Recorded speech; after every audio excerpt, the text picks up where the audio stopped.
오늘 그 본문에 보면은 믿음의 힘은 삶이다. 삶의 힘이 믿음이라는 것이고, 믿음의 힘이 삶이라는 것을 보여주고 있는 게 오늘 본문인데, 오늘날 우리처럼 전도하는 것이 전도지를 돌리거나 말로만 복음을 전하는 것이 아니라 삶으로 복음을 전하는 내용이 오늘 본문의 핵심입니다.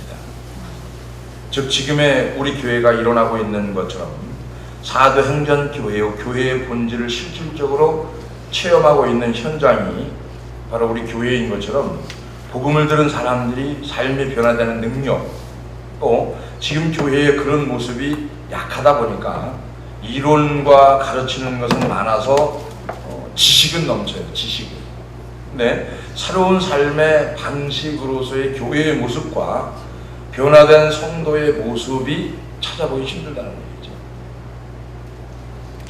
예수님은 교리와 지식이 아닌 삶으로 우리에게 오셨고, 하늘나라가 말과 지식이 아닌 능력에 있는데, 경건의 모양이 있는 게 아니라 경건의 능력이 있다는 얘기죠. 말로만 예수 믿고 말로만 크리스찬이고 말로만 권사, 말로만 목사, 말로만 집사, 권사가 아니라 삶 속에서의 실질적인 면에서 그 능력이 입증되어야 된다. 상징적인 사건 하나를 소개한다고 보면 마태복음 11장에 기록되어 있는데, 예수님보다 앞서서 천국이 가까이 온 것을 전파하며 예수님의 길을 예비했던 세례 요한이 예수님에 대해서 잠깐 의심을 가진 적이 있었습니다. 그래서 자기 제자들을 예수님께 보내 물어보는 장면이 마태복음 11장 2절 3절에 나옵니다. 요한이 오셔서 그리스도께서 하신 일을 듣고 제자들을 보내요. 예수께서 여짜오되 오실 이가 당신입니까? 우리가 다른 일을 기다려야 됩니까? 이건 의심에 찬 얘기거든요. 근데 예수님 입장에서 보면 지금 굉장히 중요한 순간을 포착하고 있죠. 예수님이 확실한 우군이었던 세례 요한이 지금 의심을 하고 있는 상황에서 예수님이 자칫 대답을 잘못하거나 잘못된 태도를 취하면 많은 제자들을 잃게 될지도 모르는 상황이었기 때문에 예수님은 어떻게 대답을 하느냐 이거죠. 마태복음 11장 4절 5절에 그 대답이 나옵니다. 예수께서 대답하여 이르시되 너희가 가서 듣고 보는 것을 요한에게 뭐한다? 알리라. 뭐한다고요? 듣고 본 것을 우리 지금 예수 믿는 사람들이 듣고 본 것을 말해요. 들은 것만 얘기하고 본 거지 않은 걸 얘기해요. 어떻게 보면 경험도 없는 거를 얘기한단 말이에요. 그죠? 예수 믿으면 이렇게 좋아요. 예수 믿으면 행복해요. 예수 믿으면 부자 됩니다. 성경에 보면 예수 믿는다고 부자 되는 건 없거든요. 성경 예수 믿어갖고 부자 된 사람도 물론 있겠지만은 예수 믿는 목적이 부자 되려고 믿는 건 아니에요. 잘 살려고 믿는 게 아니고 치료받으려고 믿는 게 아니라 예수 믿다 보니까, 그죠? 밥 먹다 보니까 저절로 키가 커지고 학교 가고 대학 가고 사회에 진출하는 것처럼 예수를 믿다 보니까 함께 살다 보니까 동행하다 보니까 저절로 이루어지는 거. 할렐루야. 아멘. 그걸 얘기하는 거거든요. 그러니까 4절 5절이 뭐라고 해요? 소경이 보면 안절뱅이가 걸으며, 요한이 본 거를 5절에 얘기하는 거죠. 맹인이 보면 못 걷는 사람이 걸으며, 나병 환자가 깨끗함을 받으며, 못 듣는 자가 들으며, 죽은 자가 살아나며, 가난한 자에게 복음이 전파된다 하라. 할렐루야. 아멘. 예수님은 구약 성경을 펼쳐놓고 논리로 대답하지 않으셨고 신념체계가 아닌 실질적인 변화를 일으키는 생생한 삶의 모습으로 그 대답을 대신합니다. 교리와 지식과 논리가 난무하는 복잡한 이야기 없이 실제로 그 사람들이 변화되었으니 그 모습을 보고 직접 전하는 거예요. 그 사람이 변했습니다. 오늘날 교회의 과제가 뭐냐면은, 오늘날 교회는 어떤 모습을 그러면 회복해야 되느냐 이거죠. 주님은 삶의 방식을 강조하는 본을 친히 보여주셨고, 초대교회 역시 이러한 방식으로 태동이 되었고, 오늘날 교회는 그런 방식을 잃어버리고 있다는 겁니다. 성경의 본을 보인 말씀에 다스리는 교회를 핍박하고 지식과 교리가 없으면 삶이 변하더라도 잘못된 것으로 간주하는 어처구니 없는 일들을 자행하고 있는 게 지금 현실이라고 볼 수 있죠. 그저 2000년의 역사와 전통을 자랑하며 사람 수를 자랑하며 잘 다듬어진 교리를 내보이기 바쁜 딱딱한 공동체로 변질돼 가고 있는 것이 지금의 현실이 아닌가. 그렇기 때문에 복음 전파에 책임을 지는 교회가 당면한 과제는 삶의 변화가 아닌 교리와 지식으로서의 자기 신념적 믿음이 그것이 믿음으로 오해하고 살아가고 있다는 거죠. 신념이 믿음이죠. 신념이. 그러니까 이 신념이 성장하다 보니까 팽팽한 이기주의가 오는 거죠. 이기주의가 오다 보니까 남은 몰라요. 남이 죽든 말든 상관없어요. 내가 우선 살아야 되니까 남을 죽이고 일어서야 성공한 거라고 보는 거예요. 그러니까 시대가 발전되면 발전될수록 더 이런 것이 팽팽해지는 거죠. 교회도 예외일 수는 없죠. 여러분들이 우리 교회에 와서 예수 믿고 세례받고 직분 받고 그래서 그런지 몰라도 어떻든 간에 교회가 교회다워지는 거, 목사가 목사다워지는 거, 성도가 성도다워지는 것은 그전을 보면은 인정을 많이 받았어요. 그죠? 옛날 목사님들 보면 아유 그 목사님 이렇게 인정받았는데 요즘 목사님들 보면 인정 참 못 받아요. 그죠? 인정 안 합니다. 이런 기독교의 이미지를 개선하기 위해서 교회가 이론과 교리와 논리를 세우는 종교에서 생활이 변하고 삶의 능력이 나타나는 교회로 변화되어야 하는 것이 지금 우리에게 주어진 사명이고 지금 우리가 그것을 행하고 있는 것이고, 그래서 본문 말씀을 통해서 교회가 더 이상 교리와 이론과 논리가 아닌 삶이 변하고 삶의 능력이 나타나는 공동체로 거듭나기 위해서 우리는 있는 자리에서 최선을 다해 주님의 향기로운 냄새를 나타나는 삶으로서의 신앙생활이 되기를 주의 이름으로 다시 한번 축원을 드리겠습니다.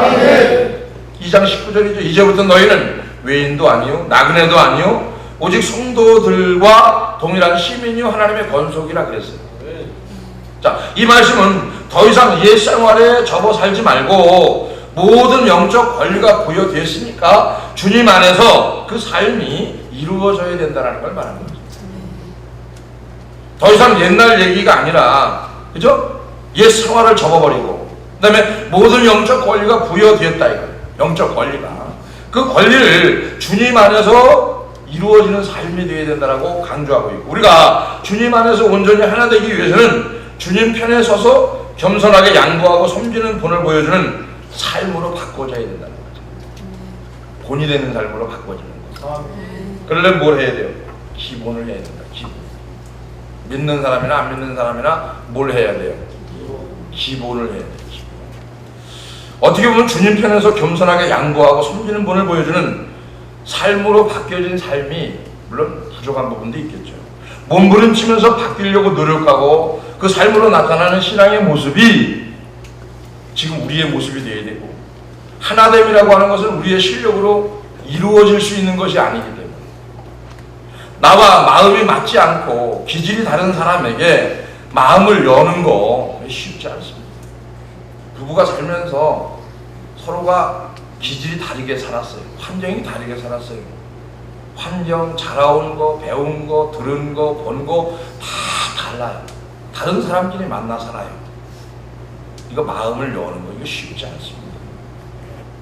형제인데도 불구하고 마음을 안 열어요. 형제인데도 불구하고. 예수 믿는 거 쉽지 않습니다. 말처럼 쉬운 게 아니에요. 바로 예수 그리스도 안에서 예수 그리스도의 보혈로만 가능한 줄 믿어주면 아멘 합시다. 아멘. 2장 13절, 에베소 2장 13절에 보니까 이제는 전에 멀리 있던 너희가 그리스도 예수 안에서 그리스도의 피로 가까워졌느니라 그랬습니다. 성도와 성도 간에 예수 그리스도의 보혈이 자리 잡고 있을 때 비로소 하나 될 수 있는 거죠. 여러분, 사상이념이라고 하는 거는요, 형제도 배반하고 형제도 모르고 부모도 모르는 거예요. 이런 거죠. 이단에 빠진 사람들 보면요, 형제 없습니다. 이게 무서운 거죠. 에베소 2장 16절, 또 십자가로 이두를 한 몸으로 하나님과 화목하게 하려 하심이라. 원수된 것을 십자가로 소멸하시고. 무슨 얘기입니까? 섬기고 사랑하고 베풀고 나가라는 거죠. 왜? 서로 원수된 부분이 있다는 거예요. 기질이 다르고 형제라도 기질이 달라요. 저하고 우리 동생하고는 기질이 다르거든요. 우리 남동생은 착해요. 아주 착해요. 너무 착해요. 근데 나는 성질이 지랄 같거든요. 그죠? 다혈질이에요. 뭐. 근데 이게 달라요. 기질이 달라요. 형제인데도 달라요. 생각을 해보세요. 이게 선천적으로 선하게 태어난 사람은요, 살아가는데 별 문제 없어요. 우리 집사람 늘 이래. 다른 사람은 보통 사람인데 당신은 특이한 사람이래요, 나보고.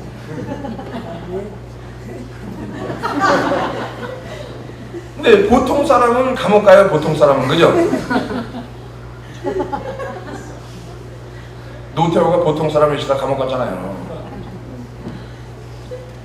근데 이거를 성격이 다혈질이고 급하고 이런 사람은 이걸 죽이기가 하늘의 별 따기입니다. 진짜 힘들어요.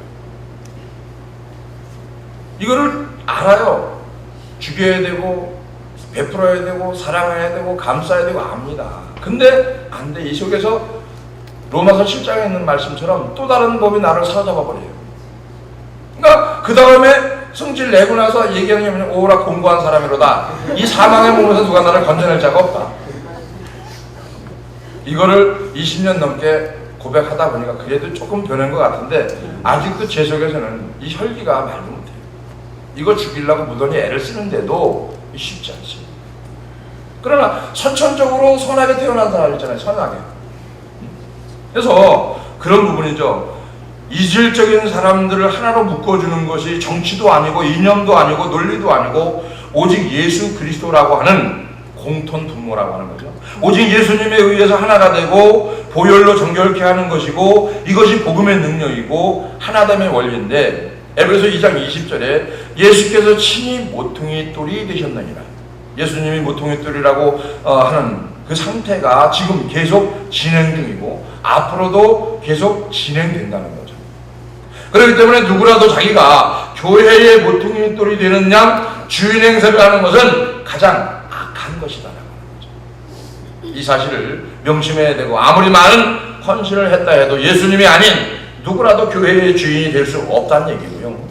교회에서 섬김 받으려고 장로하고 권사하고 그러는 게 아니고요. 섬김 받으려고 하면 그것이 바로 모퉁이 돌이 되려고 하는 교만에 빠져드는 겁니다.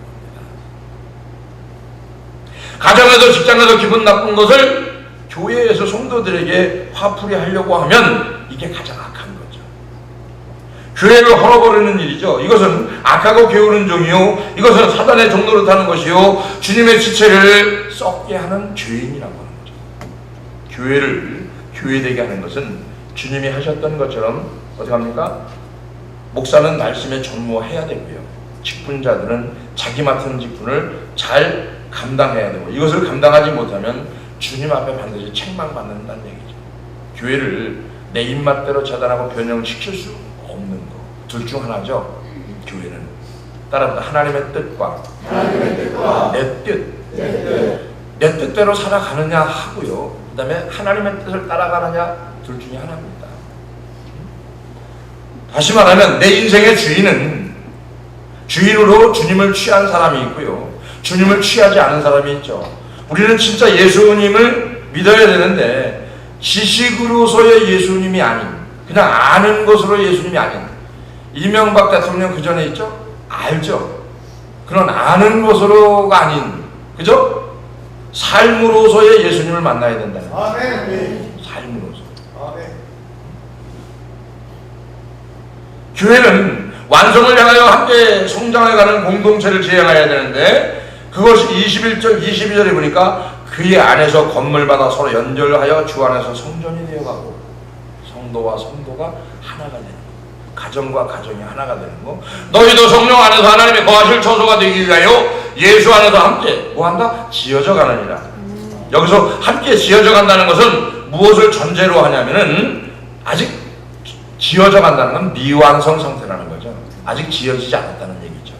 아직 미숙한 상태인데 성장하지 못하는 것 때문에 가슴치며 간구하고 부끄러워할 줄 알아야 된다는 거예요. 연약한 존재이므로 부족함을 용납해 줘야 하겠지만 용납하면 안 되는 것이 하나 있는데 바로 이겁니다. 성장하지 못하면 안 되는 거예요. 자녀들이 아이를 낳았어요. 아이가 성장하지 못합니다. 터지는 거죠. 가슴 터지는 거죠. 그죠? 자녀를 낳았어요. 근데 아이가 성장을 못해요. 머물러 버렸어요. 어떻게 되겠어요? 그냥 웃어요? 재밌어요? 아니란 말이에요. 가슴 치며 통곡하는 거예요. 자녀가 자라지 못하니까. 똑같은 입장이죠. 우리가 자라지 못하면은 주님이 가슴 치며 통곡한다는 거죠. 성장하지 못하는 것은요, 왜 성장하지 못하냐면은 병이 들어있는 거예요. 병 들어있기 때문에 성장하지 못하는 것이고, 21절 말씀처럼 건물 전체가 함께 연결되어 거룩한 성전으로 자라가야 하지만 22절에 기록된 것처럼 그 구성원인 성도 한 사람 한 사람이 함께 성장해 가지 않으면 안 된다는 거죠. 서로 용납하고 서로 사랑하고 기다려주고 서로 눈물을 닦아주며 함께 성장해 가는 거. 이거예요. 근데 요즘 이런 사람이 있는데도 불구하고 해결이 안 되잖아요. 그래서 따라합시다. 위기 속에서 하나님을 만나야 된다. 저는 그렇게 결론을 맺고 싶습니다. 오늘 우리는 세상 사람들을 향해서 이론과 교리로 다가가서 그들의 마음을 열 수는 없다는 얘기죠. 우리는 우리가 가지고 그들의 삶에 다가가야 되고, 지금 주님의 은혜가 간절히 필요한 누구에게 우리가 베풀고 나누고 섬기고 사랑하며 다가갈 수 있는, 예수 그리스도 하나님을 삶 속에 체험할 수 있는, 체험한 것을 가지고 다가가는 저와 여러분이 되어지기를 주의 이름으로 축원합니다. 그런 거 보면서 깨달은 게 하나 있다면 따라합시다. 삶에 본이 되는 삶을 살자. 그래서 이게 믿음이라고 얘기하고요, 이걸 우리 그리스도 안에서 믿음이라고 얘기하고, 이것이 삶의 힘이라고 얘기하는 거예요. 오늘 저와 여러분이 다 그런 사람들이 되어지기를 주의 이름으로 축원합니다. 기도하겠습니다. 고마우신 아버지 하나님 감사합니다. 하나님께서 우리에게 주어진 일에 최선을 다할 수 있는 은혜 위에 은혜를 더하여 주시고, 오늘도 하나님께서 일어설 수 없는 연약한 성도들이 우리에게 올 때에 내가 만난 예수, 내가 경험한 예수를 다시 증거할 수 있는 그 힘이 우리에게 있어지기를 원합니다. 주님께서 우리의 입맛대로, 우리의 방법대로 나가는 것이 아니라 하나님의 방법대로, 하나님의 입맛대로 움직여줄 수 있는 귀한 종들이 되게 인도함 받을 수 있도록 인도해 주시고, 아버지 오늘날 교회의 모습이 회복되는 가운데 우리를 그 가운데 사용하여 주시고 인도해 주시옵소서. 생활이 변하고 삶의 능력이 나타나는 우리의 가정과 교회가 되기를 원하오며 예수님의 거룩하신 이름으로 축복하며 기도하옵나이다. 아멘.